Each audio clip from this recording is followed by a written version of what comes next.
c'est Malo du club radio du lycée Saint-Charles-Sainte-Croix. Je suis avec Simon, Flavie, Soline et Sébastien. Bonjour. Bonjour.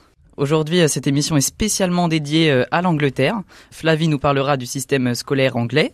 Simon et moi, nous vous parlerons du sport automobile en Angleterre, plus particulièrement de la Formule 1.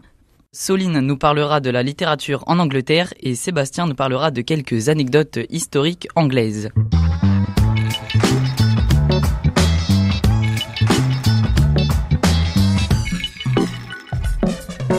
Alors tout d'abord, le système scolaire. Alors en Angleterre, l'école est obligatoire à partir de 5 ans. Donc comme en France, nous avons la primaire, le collège et puis le lycée. Là-bas, il y a 2 cycles. Le premier, donc ce qu'on appelle le premier cycle, la primary school, de 5 ans à 10 ans. L'objectif étant d'apprendre les bases de l'apprentissage aux élèves, c'est-à-dire la lecture, l'écriture ou encore les opérations mathématiques de base. Et puis le deuxième cycle, le secondary school, de 11 ans à 18 ans. Donc les élèves étudient entre 10 à 15 matières. L'anglais, les maths, les sciences, le design, la technologie, l'histoire, la géographie, les langues, le sport, la citoyenneté, ce qui correspond à EMC en France, et puis la musique par exemple. Alors en ce qui concerne les équivalents entre les classes, entre donc la France et l'Angleterre, là-bas donc l'école commence à 5 ans, ce qui correspond à l'année 1 là-bas, ou year 1, et ce qui correspond à la grande section pour nous. Ensuite, donc, à 6 ans pour eux, il y a l'année 2, ce qui correspond au CP pour nous. À 7 ans, le CE1 chez nous et l'année 3 là-bas, etc. Donc le premier cycle se termine à 10 ans, donc à l'année 6, ce qui correspond au CM2 en France, et le deuxième cycle commence donc à 11 ans, ce qui représente la 6e en France et l'année 7 là-bas. En ce qui concerne les examens, le secondaire est marqué par 2 grandes phases d'examen. Durant l'année 11 et 12, les élèves préparent et passent le GCSE, donc le General Certificate of Secondary Education. Donc cela correspond au brevet en France et donne l'accès ou non à la suite de l'apprentissage dans le système secondaire. Et donc, après l'avoir obtenu, les élèves passent à l'année 12, où là, ils vont préparer et passer ce qui correspond au bac, donc soit le A-Level, soit le l'IB, donc le bac international. Et donc, les résultats cumulés au GCSE et au A-Level sont les résultats qui compteront pour prétendre à des universités d'excellence. Alors ça, c'est ce qui se passe dans les écoles privées, mais c'est à peu près le même fonctionnement dans les écoles publiques aussi. Parce que tout comme en France, tous les élèves ont le droit à une place gratuite dans le public, mais peuvent également aller dans le privé, mais cela reste onéreux. De plus, en Angleterre, le redoublement et le passage à une classe supérieure sont impossibles ou quasiment inexistants. Ils privilégient en fait un accompagnement personnalisé et plus prononcé pour les élèves en difficulté plutôt que de leur refaire recommencer toute une année scolaire. Pour finir, quelques informations un petit peu plus sommaires. La journée type d'un étudiant anglais commence à 9h et se termine généralement vers 15h30. Et après cet horaire, les élèves participent à des activités extrascolaires proposées par l'école. Et en outre, ce sont les écoles qui choisissent les dates de vacances, donc elles sont plus courtes qu'en France parce que les journées sont plus courtes. Et comme beaucoup le savent déjà, l'uniforme est présent dans la majorité des écoles britanniques. En parlant d'emploi du temps des Anglais, le sport doit faire partie de leur quotidien, je suppose. Simon, peux-tu nous parler du sport automobile en Angleterre ? Effectivement, alors le sport automobile, ça a pris naissance en 1946 sous le nom de Formule A et non en Formule 1 comme on le connaît actuellement. La Formule A voit donc le championnat se dérouler pour la première fois en 1950. Il comporte 7 manches, dont les mythiques Silverstone en Angleterre, Monaco en Principauté, Spa-Francorchamps en Belgique ou encore Monza en Italie. Et en 1950, c'est l'Italien Giuseppe Farina qui sort vainqueur de cette première saison. Alors, comme je vous l'ai dit au début, on parle de Formule A parce que pour le sport automobile, le règlement c'était des formules. La première formule, la Formule A, et en anglais, Formula A, c'était un peu compliqué à dire rapidement. On a donc renommé ça Formula One, et c'est pour ça qu'on appelle ça maintenant la Formule 1, la F1, comme vous le souhaitez le prononcer. Maintenant, c'est toujours régi par la FIA, la Fédération internationale de l'automobile. Il y a 20 pilotes qui se partagent 2 sièges, les 2 sièges pour de 10 écuries. Donc au final, 20 sièges sur toute la saison qui dure 24 manches dans différents pays. Le barème de points est donc attribué après chaque course selon l'ordre d'arrivée. Le premier gagne 25 points, le deuxième 18, le troisième 15, le quatrième 12, le cinquième 10, le sixième 8, le septième 6, le huitième 4, le neuvième 2 et le 10e remporte un petit point. Un point qui peut également être attribué pour le tour le plus rapide en course si on arrive dans le top 10.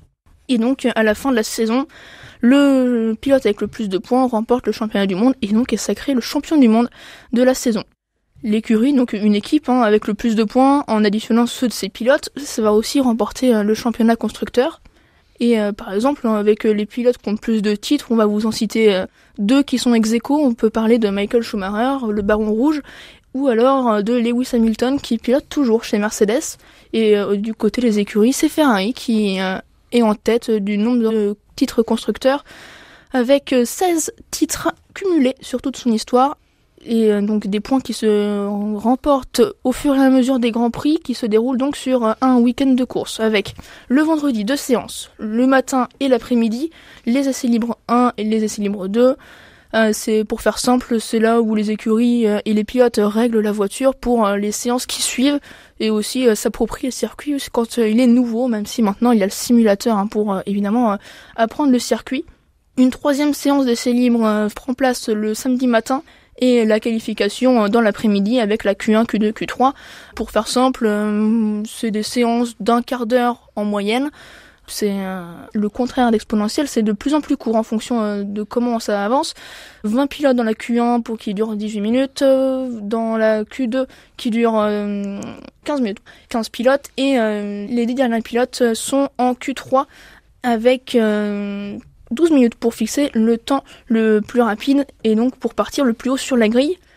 Et le dimanche donc se déroule la course qui dure à peu près 300 km. Le nombre de tours il est calculé en divisant donc 300 km par la longueur du circuit et en arrondissant à l'unité supérieure.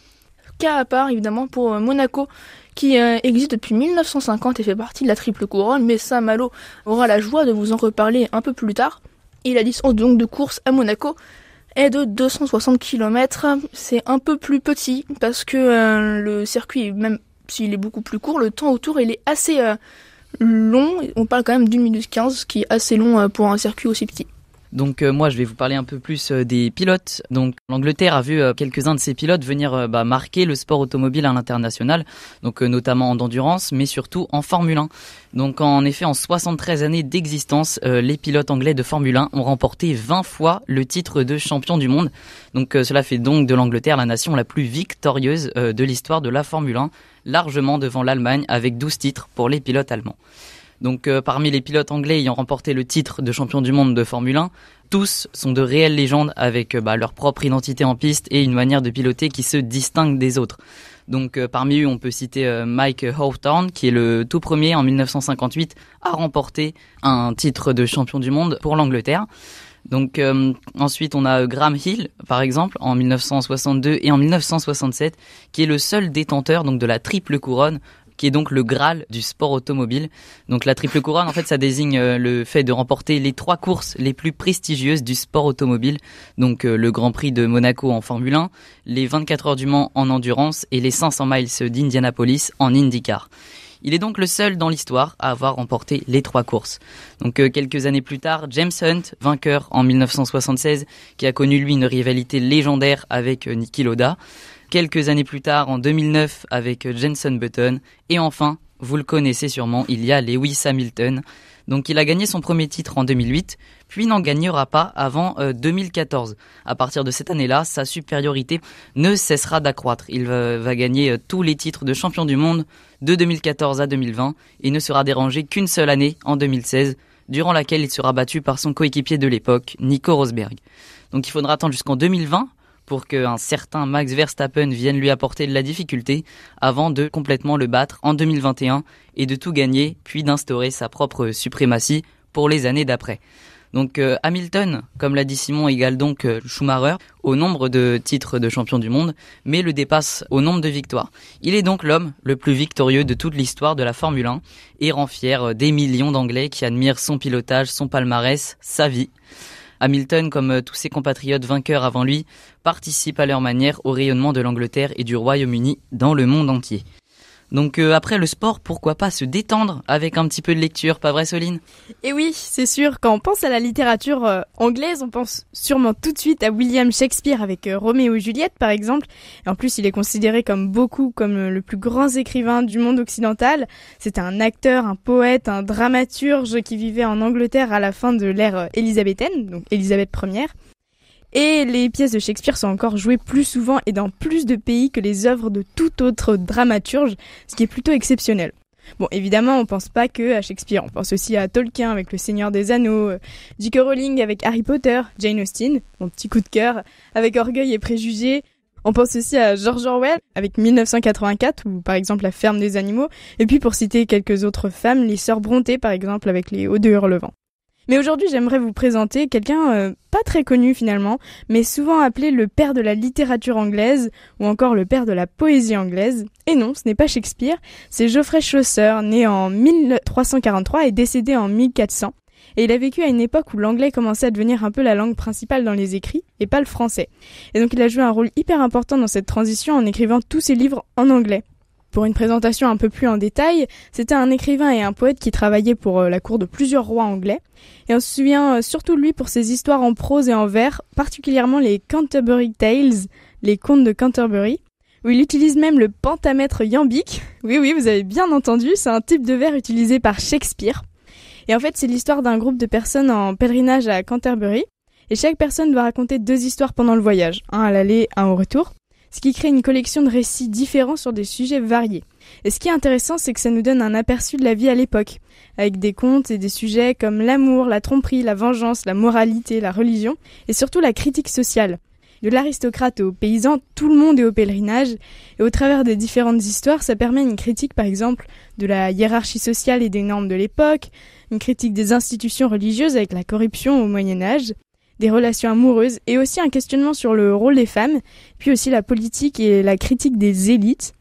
En fait, c'est un peu comme notre caractère de la Bruyère en France, où Chaucer critique toute la société sans épargner de classe sociale. Ils utilisent différents styles pour rendre ces personnages et leurs histoires vivantes, montrant la diversité de la société médiévale et rendant l'histoire presque réelle. On imagine donc bien l'influence de Chaucer sur la littérature anglaise qui est immense, et sa façon de jouer avec la langue et de comprendre les gens a influencé de nombreux écrivains qui ont suivi, et les Canterbury Tales restent une œuvre importante, souvent étudiée en classe pour son impact sur la langue et la littérature française. Enfin, uniquement dans les études supérieures, parce qu'avant, on n'étudie que la littérature française au lycée. La littérature permet donc de comprendre l'histoire et le passé. D'ailleurs, connaissez-vous ces anecdotes historiques racontées par Sébastien ? Alors, l'Angleterre a une histoire fascinante qui a commencé en 927. Et elle déborde donc évidemment d'anecdotes, et je vais vous en raconter quelques-unes. Alors, une ancienne maison close, alors on n'aurait évidemment pas de définition, a existé jusqu'en 1702, puis elle a disparu pour laisser place à un petit bâtiment qui est pas très connu aujourd'hui, Buckingham Palace, donc la maison du roi. Et d'ailleurs, le roi n'a ni permis de conduire, ni passeport, car ces derniers sont délivrés au nom du roi, et donc il peut pas se délivrer un passeport à lui-même. Dans la Tamise, on compte 20 tunnels sous la Tamise et 200 ponts sur la Tamise. La Tamise, d'ailleurs, c'est le fleuve londonien. En France, il existe la minute de silence. Mais en Angleterre, ils ont 2 minutes de silence. Ils ont 1 minute pour les personnes décédées et 60 autres secondes pour les personnes qui sont encore en vie. En 1945, Big Ben a reculé de 5 minutes tout de même à cause... en fait, tout simplement d'oiseaux qui se sont posés sur un grand aiguille. Merci à tous de nous avoir écoutés, c'était le Club Radio du lycée Saint-Charles-Sainte-Croix, et à bientôt.